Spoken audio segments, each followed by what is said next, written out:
Have you ever watched a movie that made you question, what the hell did I just watch? Or are we sure this isn't some kind of movie that I just made up in my own mind? Yeah, I'm one of those people too. Hello, everybody. My name is Flamingo Writer, and welcome back to another edition of Dark Flamingo's Writings. Yeah, I know I haven't brought this series back in a long time, but it's about time I do so, especially for a movie that we're going to be talking about in this video. But first, a little backstory. In May of 2025, I've taken a look at an animated movie called The Secret of Nim. It was my favorite animated movie of all time, and truth be told, I still stand by that. I started watching this movie back when I was going through a rough patch of my life through the time, and believe it or not, it did help me out. I still really enjoy whatever I engulfed from this movie. True, there are some things that didn't really adapt to that's into the movie, like say the glossing over about Nim in itself and turning Jenner into a villain. But I don't think that really stops it from being a bad movie, especially because Don Bluth really put his heart and soul into this, and you can definitely tell from looking at it. The animation, the story, its characters, and do I even need to mention how beautiful the soundtrack is? Seriously, Jerry Goldblum really put his whole start into this, and if you don't really find that anywhere near as what you could have had, I really can't express it enough anyways, especially because this movie really shaped me up more than I thought it would have. True, I still go through a lot of things in my life, but regardless, I'm going to leave a link in the description below so you can see for yourself how much I really love this movie, because this video was about something else apparently. Unfortunately, while I do enjoy a lot of Don Bluth's works and everything, especially for what we're looking at, there's something that keeps it from saying that a lot of his movies were really top tier. Namely, that a lot of his movies went somewhere down the drain as time went on. Now, don't get me wrong, I'm not here to say that all of his movies later on were bad or something, but it really does really tell a story about what happened. If you've seen his later works, I wouldn't really call them the worst or anything like that. Far from it. Yeah, they're weaker than his previous movies, if anything, but I wouldn't really call them the worst, like say it's the worst thing out there, especially because what we're looking at today, if anything, is probably his worst work that's ever been known to date. In case you couldn't tell, that movie being A Troll in Central Park. Now, immediately I know what some of you are thinking. Really, Flammy? This is the movie you decided to talk about more than anything? Considering that everyone and their grandmother has already talked about this movie, it's already been talked about before. What can you possibly add to the conversation? Well, I personally believe that this movie may be a lot worse than I thought it would have, and this isn't a slight exaggeration, especially because I'm not going to talk about how I was introduced to this movie until at the end, so then you can understand what I'm getting at, but the short version is, this movie itself has really bombed hard. Originally, the movie itself was still in its development when it was still going on during its own production as time goes with Tom Bluth and everything. But unfortunately, while the movie itself was in its infancy, while still being in its own development, Tom Bluth himself actually outright admitted that this was a movie that he had to learn the hard way, especially because of how much the movie got back in its own critical and commercial failure. But I want you to take a guess. How much did this movie flop at the box office? I bet what you're thinking is probably nowhere near what you think it is. Because believe it or not, this movie was made with a $23 million budget. And guess what? That box office results, if anything, it gained back over $71,000 in the box office. That is insane, especially because there are plenty of movies that will bomb at the box office, but dear lord, if that doesn't tell you that if the movie itself didn't go through a lot of Don Bluth's career almost went down the drain, if anything, I don't know what to tell you. Say what you want about something like, say, Rock and Rule, for example, which is another movie I watched as a teenager, at the time. But at least with that movie, even if it made a lot lower than that by having over $66,000 made back from the box office, I think it at least became a cult classic as time goes on, even if it is still an underrated gem in my opinion. Though admittedly, knowing how people will view it, that really depends on how you think about it. As for a Trouble in Central Park, though, yeah, that in of itself is a whole nother story, and you're probably wondering how bad it truly is. But before we get any further, let me just preference by saying that even if you do like this movie, don't take everything I'm gonna say personally, because I'm sick and tired of people going on the internet saying, oh, you only hate this movie because everyone else said so. No, like I said, I did have an intro for this your movie, but I'll get to that at the end. But for right now, let's see how bad a Troll in Central Park really is, and see how bad it really turned out in its final product. So without further ado, let's get started.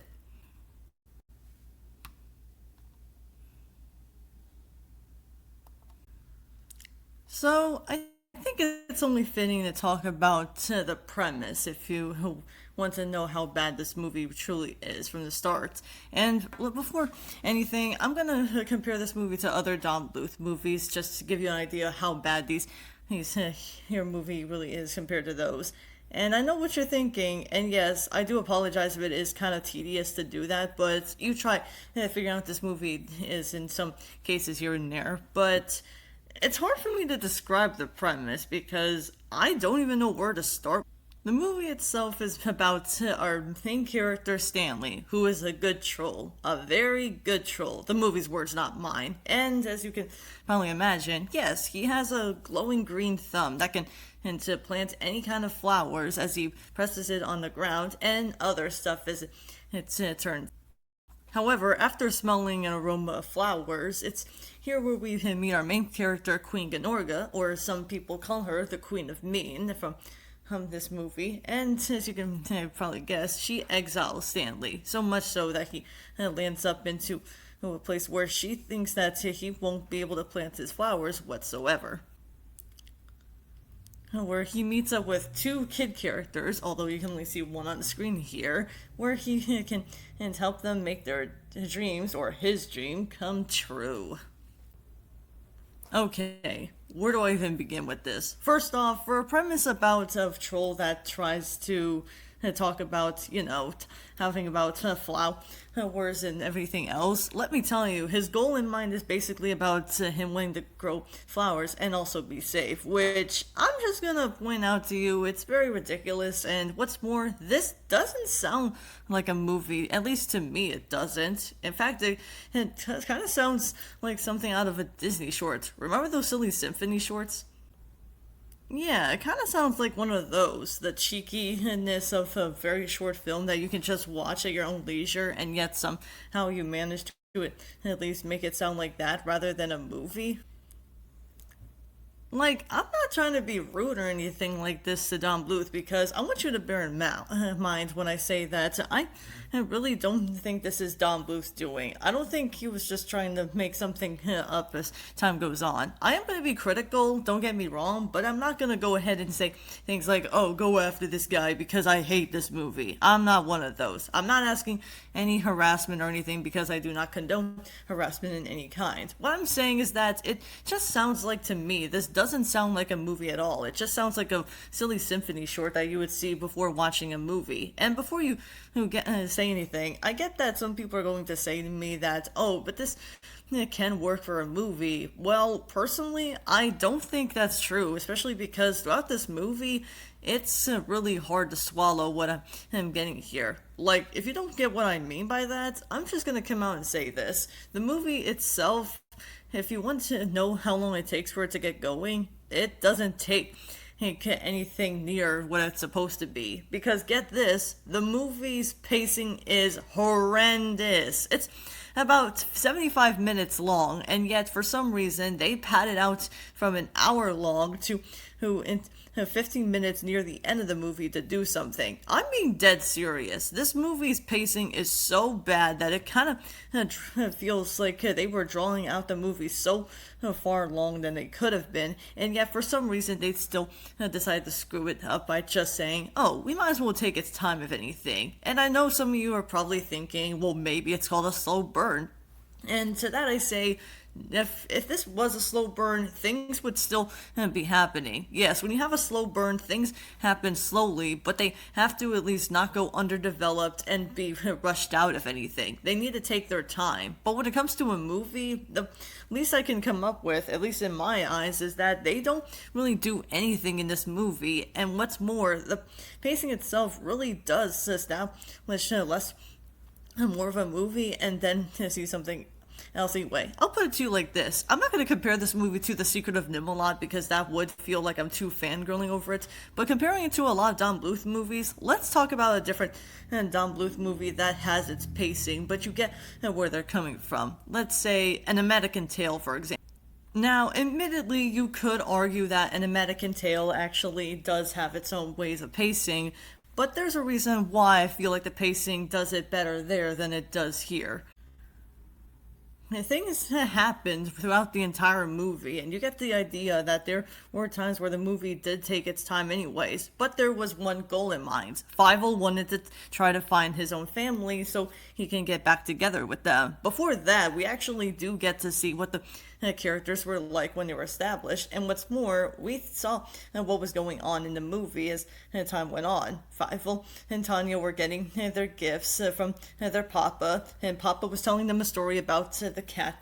That's if anything, even though Mama refused to have that happen a lot of times. And what's more, the cats themselves were threats almost from the entire movie in of itself. And as a mouse, of course that's going to be threatening to them because, well, they're mice. Put yourself in this scenario for just a second. Wouldn't you, who at the very least, to try to find out what was going to happen if the mouse tried to get you? I mean, this isn't like Dragon or anything like that, but still, they actually did have things happen. Yeah, the movie does have its pacing problems here and there, like say there are some scenes that could have been cut out and easily avoided, but at least they never dragged out for so long to the point where they did feel like the movie would pad out to the runtime. And say what you want about how long this movie is, even if there were some scenes cut out from Don Bluth's standpoint, they still wanted to do more than just tell a story about it for kids. Though I wouldn't recommend watching it all the time, even if I did watch this movie a lot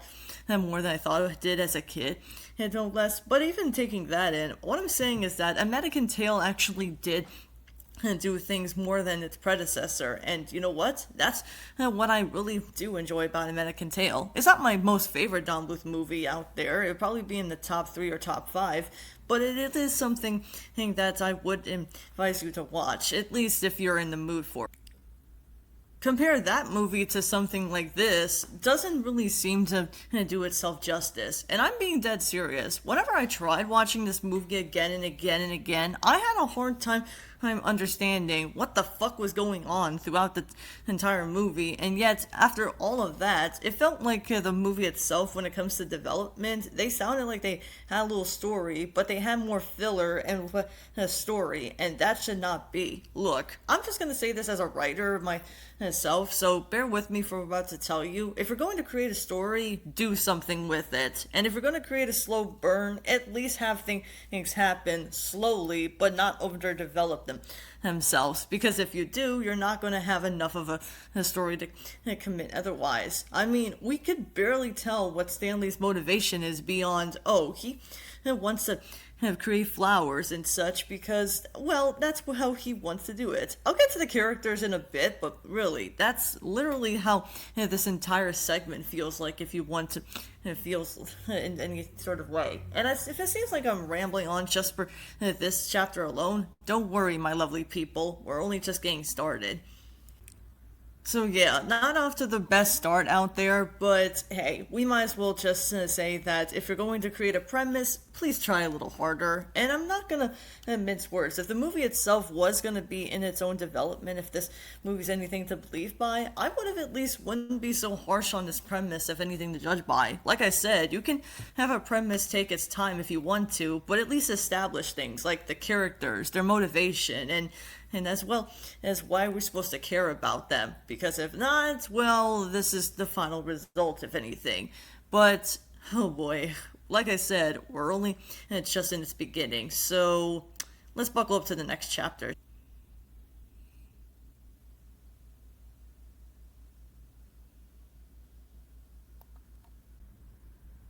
Okay, so now that we talked about its premise, we might as well talk about its characters. And to be as completely blunt as I can be, I don't even think you can call these characters, quote unquote, because I don't even think they really deserve that title. But let's start off with our main character, Stanley. I do not like Stanley. I get what they're trying to do with him to make him a coward and as well as saying he's bumbling and fun loving and everything like that.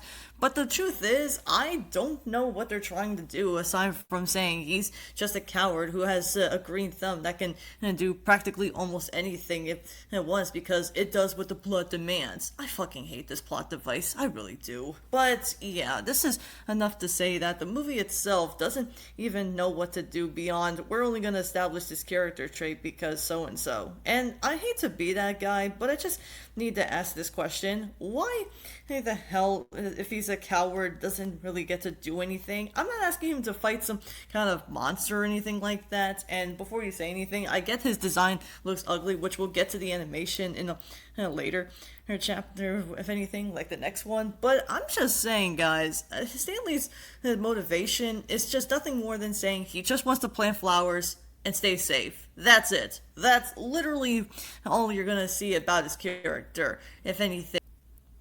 You can't get any lazier than that.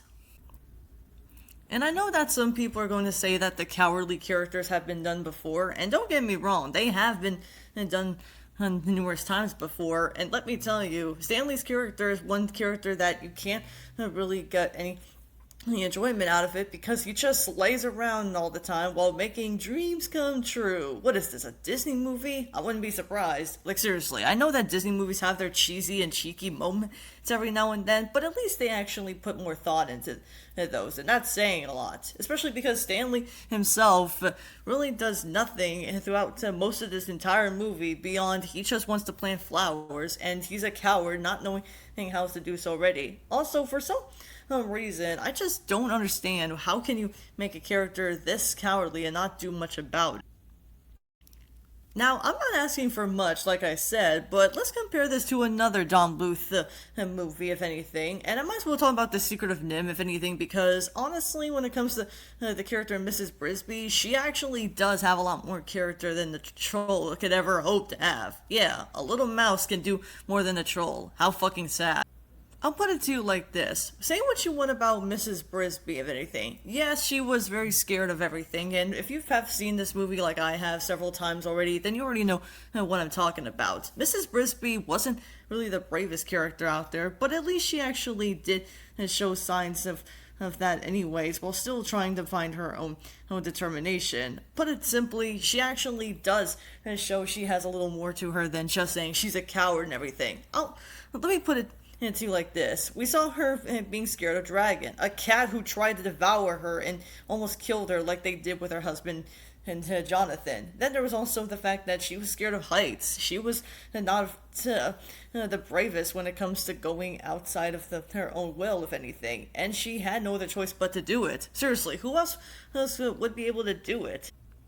Jeremy couldn't do it because he had very little knowledge about Mrs. Brisby family, if anything, especially because he only got to know them after Mrs. Brisby told him to go there, if anything, just to watch the kids. Speaking of the kids, they couldn't have done it because they were too little yet, and what's more, Timothy was pretty sick, so you couldn't really ask him to do it. He had pneumonia. Auntie Shrew couldn't have done it because she was too elderly, and plus, even if she was able to do it, she probably wouldn't be able to last that long anyways.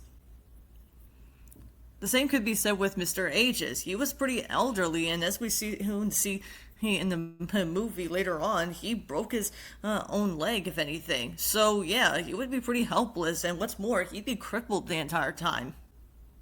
So really, who else would be able to do something like this? Mrs. Brisby was the only one, considering that she had to get out of her comfort zone in order to do what she could do anyways. So by extension and by comparison, Mrs. Brisby actually had a lot more character. Sure, she still had her motherly charm at the end, but that's all that mattered anyways, because she had to do something that's helped her family move away from the plow. And that's saying a lot, considering that Mrs. Brisby, for all intents and purposes, after all of that, she did something. She literally did more than just saying she's scared for the sake of the premise to work anyways. And what's more, the movie had a lot of things going for it, and nothing of it felt like it was lost afterwards. TLDR, Mrs. Brisby actually had to push herself to determination. As opposed to someone like Stanley, well, that's basically a tall order in its own self. Like I said, the only goal in mind that he has is that he wants to stay safe and he wants to plant his flowers. But we'll get to the plot holes when we get to them. But what I'm trying to say here is that this doesn't sound like any kind of realistic goals. Okay, maybe not realistic goals. That's more of too much of a to ask for. I'm more like saying, why didn't you just come up with something to be, oh, I don't know, something that's a little more original than that? But I don't want to talk about the character Stanley too long, so let's move on to the other characters, such as the main antagonist, if anything, the Queen and his husband. Yeah, well, her husband, the king. Oh my god. This movie itself is trying to make me mumble, I swear to god. It doesn't help much that while I do admit that the king and queen, while I do find them interesting characters if nothing else, well, interesting as far as this movie goes, I'm not gonna lie, it doesn't really sell as much. Yeah, the most you're gonna get is that they're basically just there, incredibly there, just to say we need a conflict somehow. And I'm not asking for them to do anything in particular to say it has to be anything in its own doing, but well, let's talk about the king. And I have to say, while he does kind of remind me of one said before me, the king from, like they say, I don't know, Alice in Wonderland. Okay, that's like the most obvious one I could probably think of. But yeah, I like how they go with his character. He's laid back and such like that, but he does seem like he really loves his wife. And that's really something I'm grateful for anyways. But when it comes to someone like the queen, there was so much they could have done with her that I felt like the movie was too generous to not give her anything. And that's pretty sad, especially because for villains, you're supposed to do more than just say they're bad because they're bad. What I'm saying is that the queen herself is incredibly stupid to think that, oh, because Stanley needs to go get himself banished off to a place where he can't grow flowers. It seems like she didn't know that he was going to grow his flowers anyways, regardless of that anyways. So what are we supposed to get out of that anyways? And I will say, while she does steal the spotlight every now and then, credit where it's due, I do like what they do with her feeling like she does take the spotlight of anything, but that's not exactly saying much. But let's talk about the human characters, as in Rosie and Gus, because I don't even know where to start with these. I guess we can start off with Rosie, and to put it simply and as mildly as I can, she's just a toddler. Like, that's literally all her character is. I know that babies and toddler characters are hard to write, but you can at least try, right? Like, the most we're gonna get is that she's curious and she doesn't know what she's doing, and that's all there is to her anyways. I get that's what babies and toddlers are known for, but she does talk at times, but I guess the only personality trait that these personality traits, if you can call them that, is that she's only there just to be cute. Doesn't help the fact that her design kind of reminds me of Anne Marie, except with blonde hair, and she's just a baby and watered down. No disrespect to the people who want to give a cute design for a toddler, but you could have at least made to her a little more subtle than that, guys. I'm just saying, there's probably a reason why characters are out there working. Seriously, I could get one of my friends who are so good at their character designs, and yet he would tell you what to do with character designs, and he's not even in Hollywood. But the worst of the characters, if anything, would have to be from the two, would have to go with Gus. And OMGD God, where do I even start? Well, first off, let's go over what his goal in mind has to do with his character. See, he's one of those kid characters that just wants to do what he wants to do, and he wants to do it now. Again, the movie's words, not mine. And as you can probably imagine from there, it goes without saying that, yeah, he just really wants to be with his dad, if anything, just to go to the park so they can go ahead and play with his toy sailboat, if anything. But if that's the case, I'm kind of wondering if they're trying to make the parents into workaholics here, if anything, because it just goes without saying that the parents do seem supportive, but Gus sounds like a spoiled brat that doesn't seem to like that, if anything. Are we sure that he's not named Caillou? I mean, that's being too harsh, but still, I know what you're thinking. And no, I'm not saying not to give answers to anyone, because I'm pretty sure you can guess from that statement on. But another thing I don't like about Gus, if anything, is that he just really has this character that goes back and forth on his word. And I'm being dead serious when I say that, my lovely. Remember when I said in my Magical Girl site video from last year when I said that they go back and forth on Aya for going through something that she wants to do it, but she doesn't know if she wants to do it, or she wants to show that she's brave, but she still can't do it because, oh, woe is me, I can't. That's the same vibe I got with someone like Gus. At times it does feel like he really wants to do what he feels like he wants to do, and then sometimes it feels like he seems like he's learning something. I don't know what he's supposed to learn other than he can't always get what he wants, even though he has like a straight man or a straight boy, if you want to go for a kid like give anything. But for some reason, by the end of the movie, throughout it all,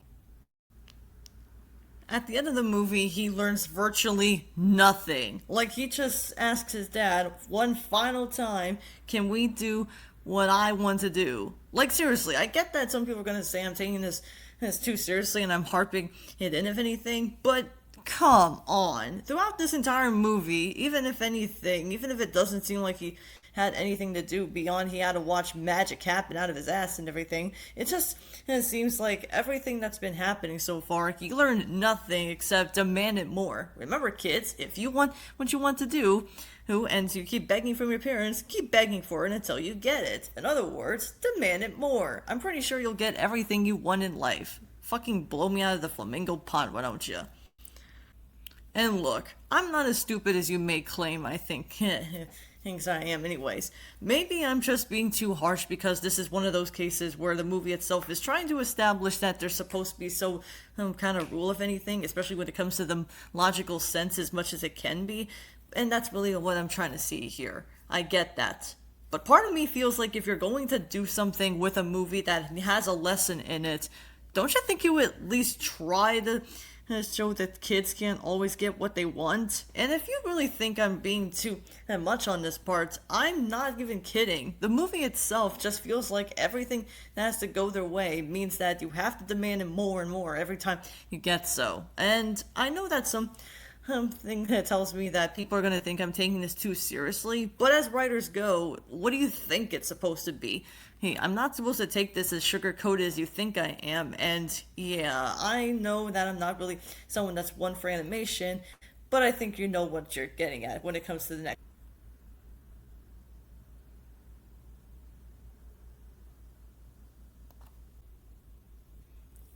Now, generally, I'm not one to talk when it comes to knowing how to do backgrounds of animation or character designs, despite what people will think of my OCs, if anything.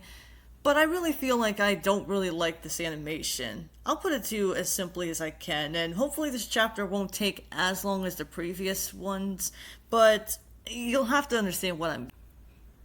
Now, when it comes to backgrounds, I'm not going to say that they're the worst, but they just don't seem to find my appeal to it. And this is kind of strange, considering that you're talking to someone who loves a bunch of colors, but my god, the colors themselves just don't really seem all that appealing to me. I don't know. Maybe it's because I really feel like this is one of those bland types of movies that have just animation, if anything. But I'm just gonna come out and say it. Part of me feels like this doesn't look like that came out of Don Bluth's own library, if anything. He usually mixes colors in a way that doesn't seem like they're not clashing in with each other. And what's more, it does feel like Don Bluth's movies have a lot more texture to them. Here, however, it just looks like they were basically putting in every color you can think of and think otherwise. And I'm not gonna say that the colors themselves look like they were trying to squish them all into one roof or anything, but I'm just gonna come out and say this. Couldn't you at the very least try a little more than that? Like, I don't know, try and make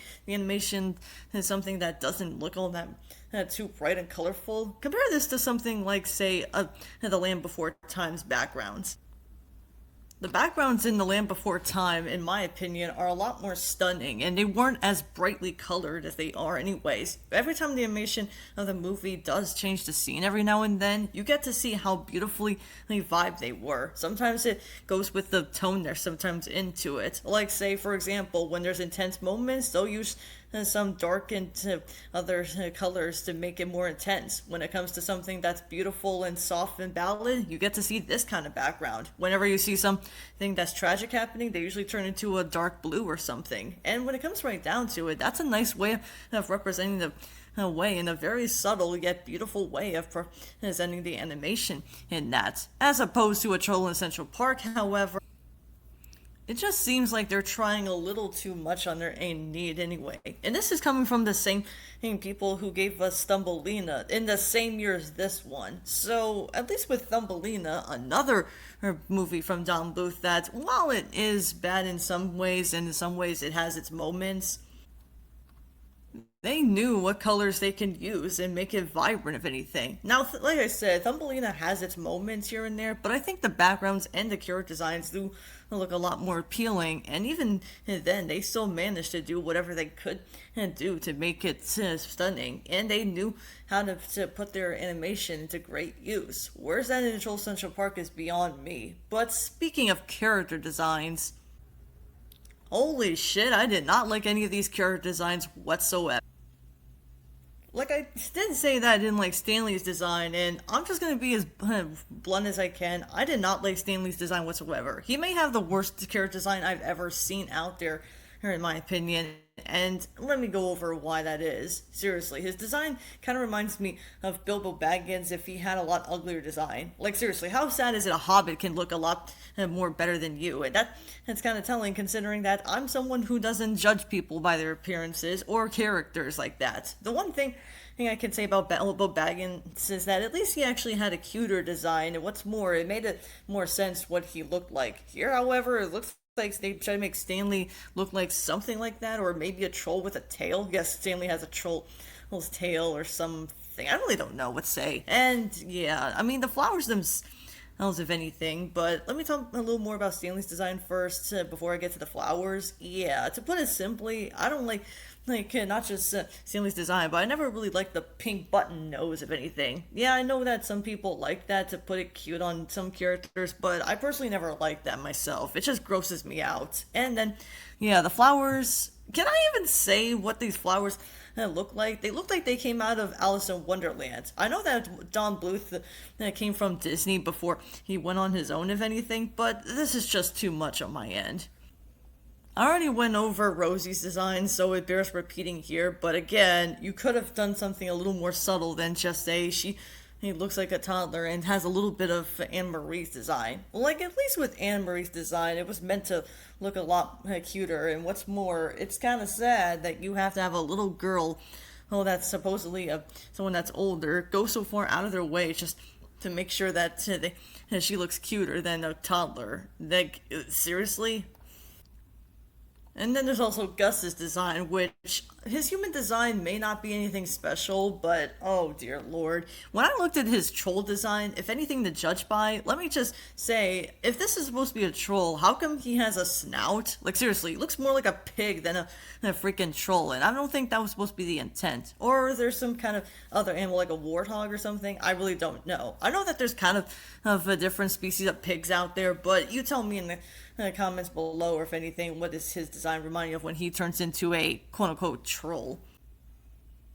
And as for the bad trolls, well, I kind of do like them, but part of me feels like they just don't seem all that appealing. Kind of remind me of the Bergens in some cases from DreamWorks Trolls. And you know what? It's kind of sad how I wish I was watching that movie, as repetitive as I watched it, over this movie anyways. What I'm saying is that these bad trolls designs don't look all that appealing. They just look like, to me, they were trying to make them as ugly as possible, but nothing about them just stands out to me, if anything. And ain't it sad or something that when it comes to something like, say, Trolls from the last video I covered, actually does look like something that I would at the very least take over something in a movie. And that was only made for TV, and I already did complain enough about that in my last video.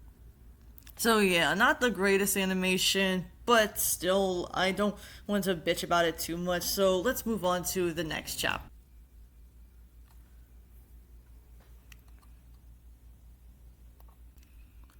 Now, as someone who really does love music, I gotta say it's pretty insulting how I myself, as a music person, really felt like this music felt wasted. Like, seriously, every time I try listening to the music for myself in this movie, it goes without saying I could not get into it no matter how hard I tried. So let's go over the songs we do. The first song we have is Queen of the Mean, and while it is a very catchy song, I'm not gonna lie, I am a sucker for villain songs. It just doesn't really hold a candle in my opinion, because honest to God, as much as I do enjoy Cloris Leachman having a blast with this her role, it really felt like she had to record them as fast as she could. No, I'm not even joking. Apparently in interviews there have been his states that a lot of the time that Cloris Leachman actually made it clear that she had recorded all her lines before anyone else came to the set just to do the roles, if anything. And I gotta say, she must have knew how bad the script was, if anything, because afterwards you don't really hear that much of that anyways. Cloris Leachman is many things, but saving this movie wouldn't be enough anyways. And I'm gonna lay you a little secret on this here song in particular. Believe it or not, a couple of years ago, or maybe when I started watching stuff on YouTube, I kind of forgot this thumbnail, or not really thumbnail, it's more like a shot from the video, if anything, before thumbnails became their own thing. I gotta admit, I did not know it came from this movie in particular. Like, seriously, I thought those were bullfrogs, if anything, when I looked at that image. Thank God I got glasses afterwards, because if I didn't, I probably would be blinder than a fucking bat. And I think that's really selling it here. Yeah, overall, not the greatest villain song, but it's more like a so bad it's good kind of way. And I don't really think there's ever been a song that actually made me want to watch this music video in particular. But that being said, the next two songs are even worse than this. The next song, Absolutely Green, as well as its reprise, is just so goddamn minuscule and bad. Like, seriously, if you don't know the meaning behind Absolutely Green, if anything, you're in for a wild ride, because holy shit is this song pretty so much bad that I wouldn't even call it so bad it's good like the last song. No, I'm calling it bad because I don't even know where to begin with this. I guess to start off, it's basically Stanley's hanging about how much that's him and his own flowers of planting. And what's more, it's basically expressing the dream about a peaceful, safe, and blooming filled with world and kindness, instead of the fear of gloom, if anything. And can I just explain how is this a bad song? This really is, because there's so much to pick apart with the song that I don't even know where to begin. First off, you do realize even if you do make something that's all just good and happy, doesn't mean that the song itself is going to really stay well with children, because this is one of those songs that's so sugary sweet that it can cause diabetes, as some people said before me. And while I admit that the narrative, if anything, is pretty clever, if anything, I'm all for having songs that want to show off what's so much of the world, if it weren't for the fact that we have to have things erase the bad and everything. It goes without saying that this is also another song that tries to promote peace, but it's also incredibly naive too. Like, the entire movie itself is basically saying that if you just close your eyes and wish them all away, then afterwards it'll just go away in one go. Like, say, if you close your eyes, everything will go away in one go. Yeah, because when you do that, I'm pretty sure that everyone out there is going to immediately assume that's how bad things will go away. So, are we meant to apply that the movie itself is trying to say, if you wish for something good, it'll automatically happen? So, let me imagine this for a second. I close my eyes and wish there was a mansion over my head. Did it work? No? Yeah, I thought not. Reality sucks, doesn't it? But what I'm saying is that this doesn't seem all that inspired, and for the love of God, it really reminds me of that other song. Remember the song Somewhere That's Green from this movie Little Shop of Horrors? Yeah, it kind of reminds me of that song, except less catchy and less memorable. At least with Somewhere That's Green, it actually does feel like they're trying and to do whatever they can to make it a lot happy, but it's more like saying they put a lot more in depth with it. Like seriously, I haven't wrote songs in a long time, and I can admit this is pretty cheesy to the point where I'm surprised I didn't go diabetic afterwards. I don't even want to talk about that. And yeah, apparently this is enough to say that it does leave a sacrilegious taste in your mouth, and bleh. I'm pretty sure that my friend Creative Webs would agree that just because everything is green doesn't always mean it has to be green. Like seriously, I can get her on here and she can pretty much fill in the blanks if she wanted me to, but I'm not gonna have her waste her sanity on this particular film because one, I don't know if she's seen it, and two, I highly doubt she would have two shits about what they say about this movie. She has better taste in music than other people think she does. And finally, and the worst part of it all, it's very forgettable. Like, once you listen to this song as well as its reprise, you're going to not remember anything about it once the movie's over. Like, seriously, there's only one person that likes this song. Okay, you got your point. I know what you're thinking. It's a movie, Flammy. A lot of people are going to have different tastes in music. Yeah, but I would rather watch a movie that basically shows that this isn't really sounds like a movie and by any extension anyways. If it seems like I'm rambling too much, then I do apologize for that. But let's talk about its other song, if anything. But honestly, this other song it's just as bad, if not worse. The final song, known as, and I shit you not, it's called Welcome to My World. What is this? A world about dreams again? Well, yeah, apparently this is one of those cases where it's basically like that, except a lot worse than you may think it is. For those who don't know what I'm talking about, basically it's basically about the song that's basically saying that it's where Matt Stanley gets his dream.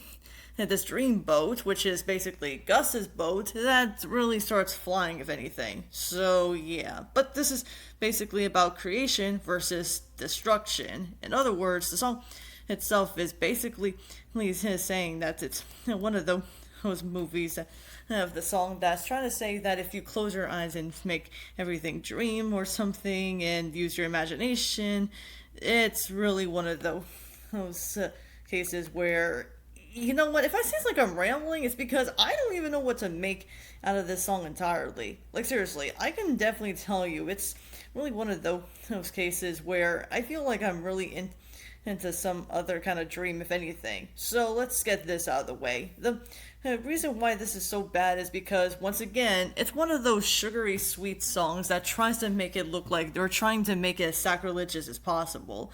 But the other songs in particular, this one makes it seem like they're trying to make it look like they're pushing Stanley's cowardly behavior to at least excuse what he's actually doing anyways. So are we meant to imply that if you ever become cowardly, you can't do anything to stop yourself from being cowardly? I'm all for having cowardice in some kind of character and some people who are timid and everything, but think about it like this. If you ever do get scared, yes, it does feel very hard to get over those fears, but sooner or later, you don't have to be the bravest of them all. This isn't me saying you have to fight some kind of monster or anything like that. This is basically me saying if you just dream of these things to go away, that's not always the case. This isn't like a dreaming song, like say, oh, if you close your eyes and everything will magically go away. That's not how it works. And I know that some people are going to say, it's fantasy, Flammy. This is what it is in some cases. Yes, I realize that fantasy has has their ways of predicting this stuff, if anything, especially because they want to create as much as rules as possible.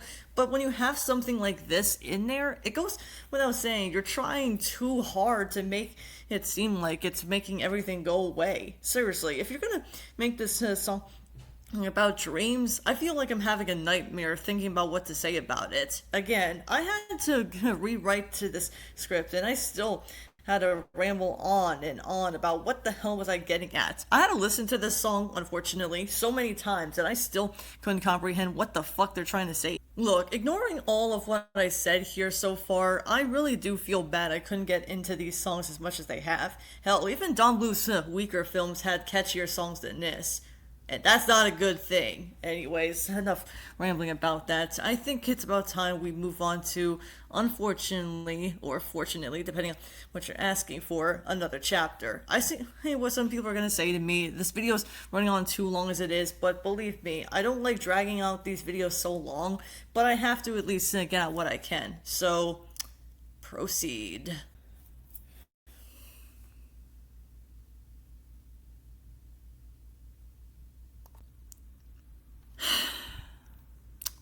You know, as writers go, you know this was going to happen. You knew eventually I had to talk about it. Let's talk about the plot holes. And I I don't even know where to start with these plot holes. But yeah, this movie, as underdeveloped as it was in its infancy, there are so many plot holes that I'm only going to go over the ones that stuck out to me the most. So, remember that green thumb I mentioned? Yeah, let's talk about that. So, let's get started, I guess. Now, I know for a fact that some people are going to say I'm probably overthinking this, and I probably am. But let's talk about that green thumb because I really feel like there are so many questions I have with it I need to ask. So, when you hear green thumb, normally this means that you usually use it for gardening, you know, any kind of plants you grow. And I realize that some people are going to say to me that it's a metaphor, but this is what I mean when I say taking a metaphor too literally can damage a story. How, you may ask? Well, this is what I mean by that. So, remember when I said that Stanley uses this green thumb to plant whatever he came out of, if anything? Yeah, he can grow flowers out of the green thumb, which is something.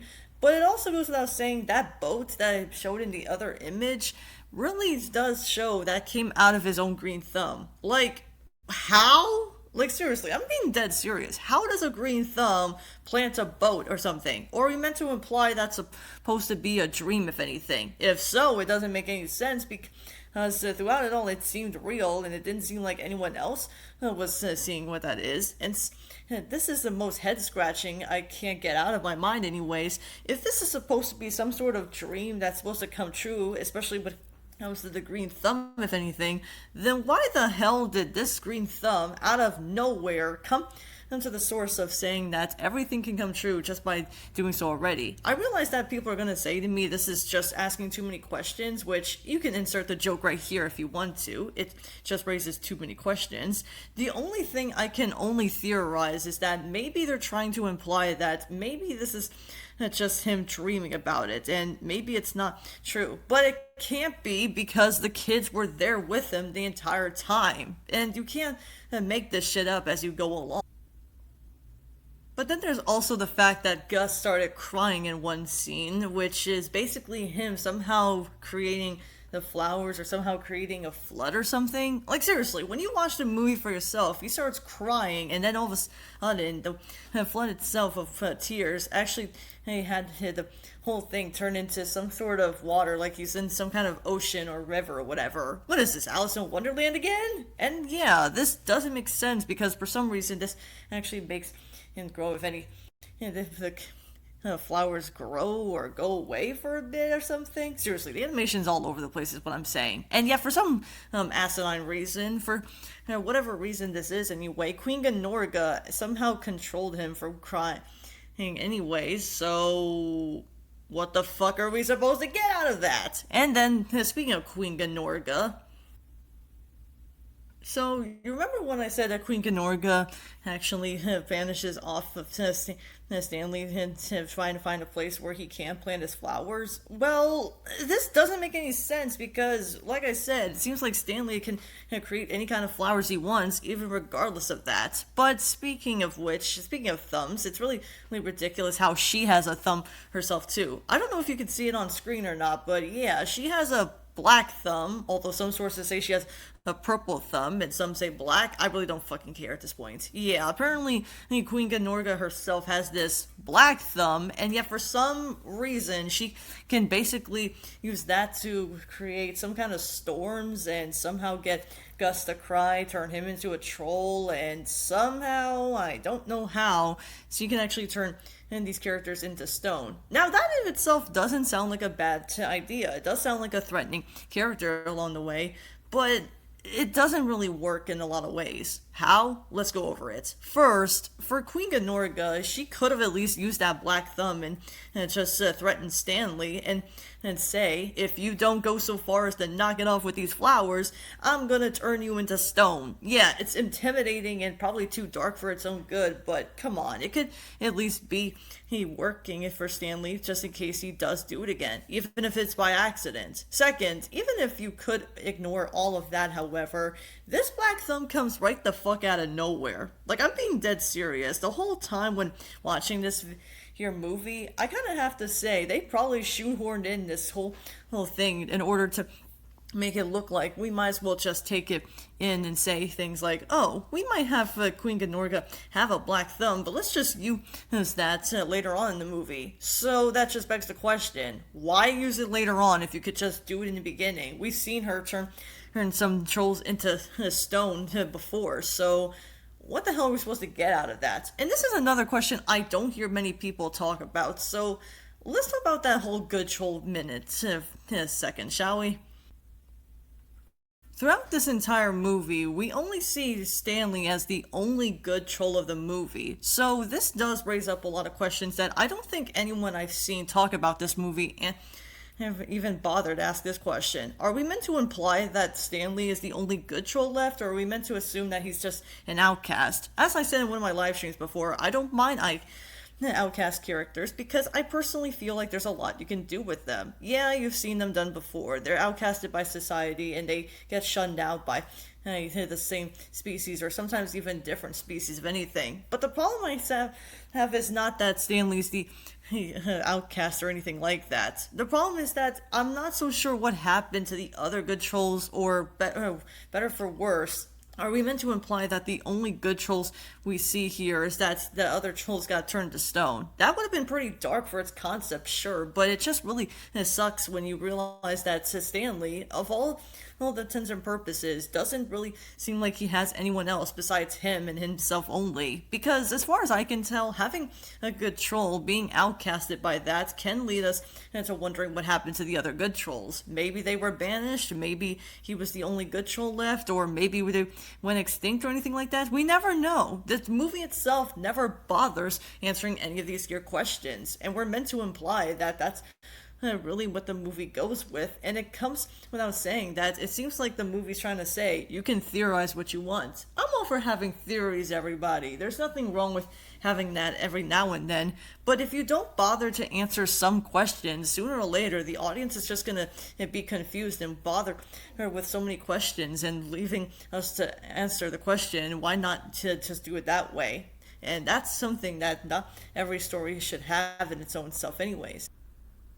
To put it simply, having a movie where there's something like, say, a different sound of species, especially with the trolls, might have worked if you actually gave us some room to breathe. Like, I don't know, have Stanley be the only one left and say that why didn't there any other trolls have so already? And if so, that does lead us to a lot of questions, sure, but you can at least say they could at least try to answer that. Maybe there was some more things they were leaving on the cutting room floor, but it goes without saying, if you just come up with so many more questions and answers, I'm pretty sure that even the audience themselves are gonna get pretty annoyed by that. I know I would. So I know that seems like I'm going on and on about this, but what I'm trying to say is that you can't have a movie, a story, TV show episode, or whatever have you into something like, say, you need more questions and answers. I'm all for having a mystery if that's what they were trying to do, if anything, but this wasn't a mystery story. This was a fantasy made for kids in mind. Keep that in mind, in kids' film. And let me just say this for the record, I will save it for the conclusion of this movie. But I'm just gonna have to say right here and now the next thing, and hopefully this will be the second to last chapter. We might as well talk about that climax.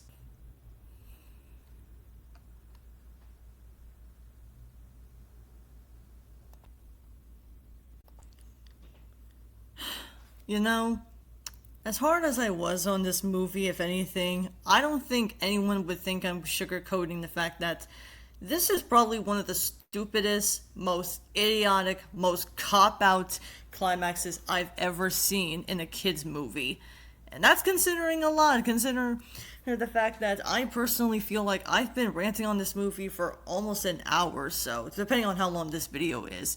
So, let's talk about that climax for a sec, shall we? When it comes to the climaxes, usually there's always a build up, if anything. But throughout this movie, as sugary sweet as it was, they went out of nowhere just to make this movie a lot worse by saying that we might as well come right the fuck out of nowhere to make it dark. And like I said, usually a warning would help. And there's a lot of Don Bluth movies that usually gave us this warning. The Secret of Nim had to about the rats, like Jenner, for example, or say, hey, Dragon beforehand, or say the cats from An American Tale, or say Carface from A Dog Dogs Go to Heaven, or say The Land Before Time, if there's anything judged by with Sharptooth. But compared to those, this is basically a travesty. But let's talk about why I find it a travesty. I'm willing to admit that, yes, the climax itself is, as you see on screen here, a thumb war. A literal thumb war. So in other words, guys, if you ever want to know how the movie ends, which I don't think you should count it as a spoiler because do you really care? No, didn't think so. But yeah, apparently enough for this movie to have a climax, we might as well have Stanley use his so-called bravery to do a thumb war with the Queen. Now, this in of itself is inexcusable. Now, I'm all for having people who will say to me in the beginning that, oh, but that's Flamingo. You have to understand, again, this is a kid's movie. Again, I'll go to that's in my conclusion, but this is just beyond ridiculous. And I'm not even sugarcoating it when I say that. When you get right down to it, I'm all for having people who come at me saying that I'm taking this too seriously or anything like that. But it goes without saying, why would it have to be a thumb war? A fucking thumb war to fight back. Apparently, this thumb war is good enough to at least turn the Queen into, well, into some kind of flowers, if anything. But I don't know how that works, aside from Stanley saying that it's really magic or believing or dreams or, you know what, fuck it, I don't care at this point. Let's just wrap this up. But we're not done yet. Apparently, after all of that, even somehow Gus gets a green thumb too, which I can't show you the image because for somehow I lost it when creating this video. And it goes without saying, yeah, apparently they mourn over the loss of their poor friend Stanley. And yeah, you're gonna predict what it is, but you shouldn't be surprised at this point. It turns out that Stanley's back to life! Yay! As if I really care at this point. Yeah, I know what you're thinking, and I know.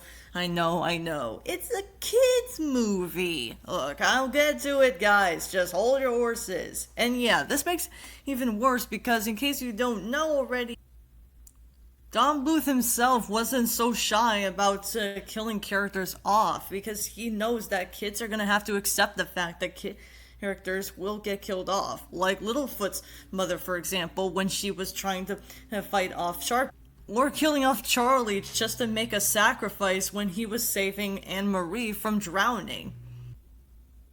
The previous movies understood that once you kill off a character, they can't come back. And what's more, once they get killed off, they can't undo it. So it's pretty irritating when something like this is really going to the point where kids can't handle death, even though that's kind of contradicting itself when you realize that, again, Don Bluth wasn't shy about killing off characters, even if they had a meaning behind it. But throughout it all, you're probably saying to yourself, are we done yet, Flammy? Aren't we done with this video? Well, not yet. We have one chapter left, so let's talk about it once and for all. Let's close this book off.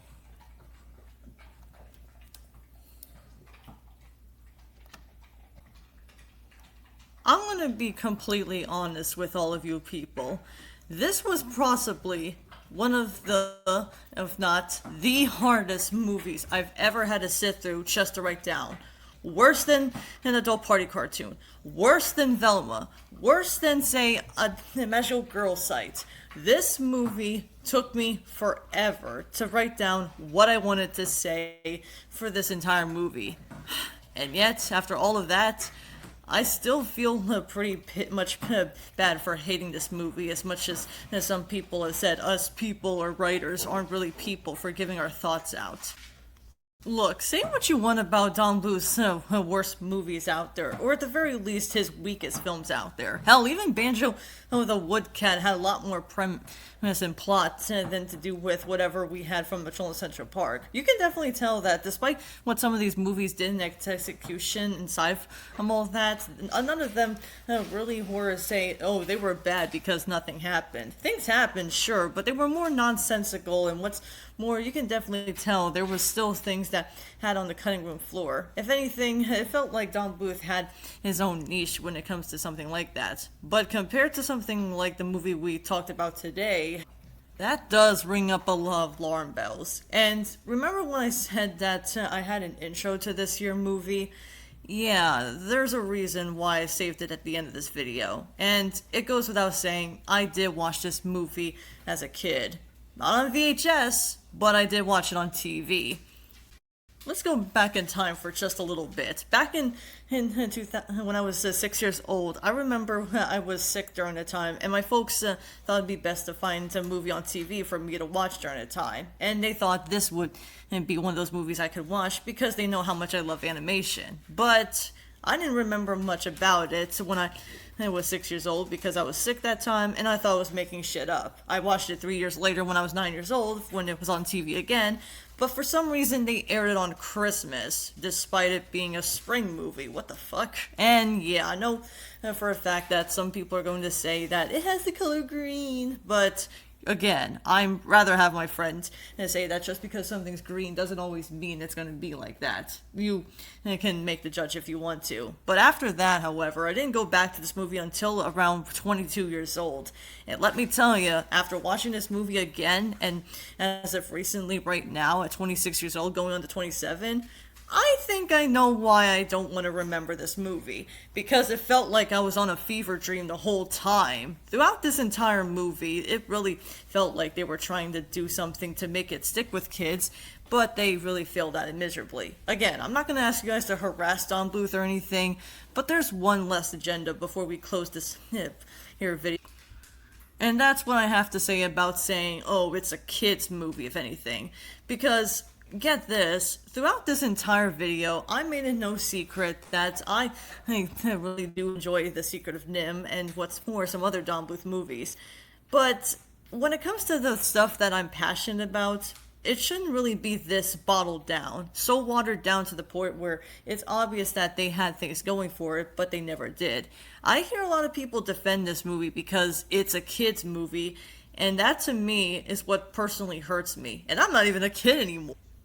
Again, go back to what I said about the previous movies, if anything to judge by. Say what you want about Don Bluth's own ambitious, if anything, when it comes to having this year movie, but I feel like it really did feel like it was doomed from the start. Again, the movie came back with $71,000 from the box office with a $23 million budget. If that doesn't show you how much the ambition went down to waste in itself, I really feel bad for Don Bluth and such, because it does feel like he really wanted to put his heart and soul into this, but it got bogged down miserably as well. And can I just say for the record, when it comes to kids' movies, I hate this excuse. As a lot of people said before me, you shouldn't really water down something for kids just because it's just for kids and nothing else. I hear people defend this movie because it's nostalgic, or maybe it's because what got them into gardening and stuff like that. But I personally feel like even Poison Ivy would say you've heard better luck finding a better movie than this. And that's kind of tough. I guess what I'm trying to say is that by the end of the day, I'm not so sure how many people are going to watch this and say that, oh, I'm only just bitching about this movie because I take creativity seriously. And the truth is, yeah, I do take creativity seriously. Look what's been happening to a lot of artists these days getting demonetized because they think that, oh, because they're doing animation, they think it's just for kids and everything. And I want you to know, I'm not an animator. I'm no professional or anything, even if I am a writer and somewhat of someone who wants to get somewhere out there. But I'm saying this with no exaggeration or sarcasm, exaggeration aside, or whatever have you. I know I'm rambling, but here's what I mean by that. You shouldn't really bog down this kind of filth into kids, and if anything, to judge by. I know this video took so long as it did, but believe it or not, this wasn't my first time wanting to talk about this movie. I wanted to talk about this movie in 2024, but due to the fact that I was still starting out, I didn't want to start off pretty negatively too much, if anything. But then there's also the fact that I did want to do it last year in August of 2025, but that never came to fruition because of my schedule and mental health and everything. And then I decided to put it on right now. So you can definitely tell I was really 2 years late to the 30-year-old party. But by the end of the day, this is just me telling you how I felt about this movie in of its own self. And however long this video is, if it's anything to judge by, I want you all to know that I don't just say I love creativity because I'm only there just to show off. No, I'm here to say that I love creativity because I want to see more than just say it's just for kids. It's for anybody out there. Kids, teenagers, adults, elders, you name it. There's something for everybody. But as for Troll in Central Park, I don't say this often, but I'm kind of glad this movie bombed at the box office. And I don't make that statement pretty lightly. Look, I'm not here to shit on people who do like this movie, if anything, but just saying it's nostalgic and you don't want anything to improve on itself does show that it can be a cause of something else anyways. I guess what I'm trying to say is that by the end of the day, this is just telling you how I felt about the movie itself and go into it more in depth with it than you think I have. I'm not the best when it comes to my videos of anything, but I do whatever I can to show you how I, as a writer and someone who loves creativity and still thrives with it, I just want you to know that this movie is something that I really would rather forget. And to be honest, I'm glad I didn't really like this movie as a kid, because it doesn't look like the kind of movie I'd watch, if anything. I'm better off watching something like The Secret of Nim or other favorite movies of my youth. But if any of you guys like this movie, then that's your right. Just know, don't take everything I'm saying as face value personally, or hell, even something like say you're taking this more than you can, because us writers, critics, and everybody, there are shit people who think otherwise, but I'm just saying we're people too. Well, it may still be August, but I'm going to talk about another Magical Girl podcast for next time. What that'll be, you're going to have to wait until then. But I'll have you know, it's not as long as you think it is, but I will say it's shorter than Shamanic Princess was.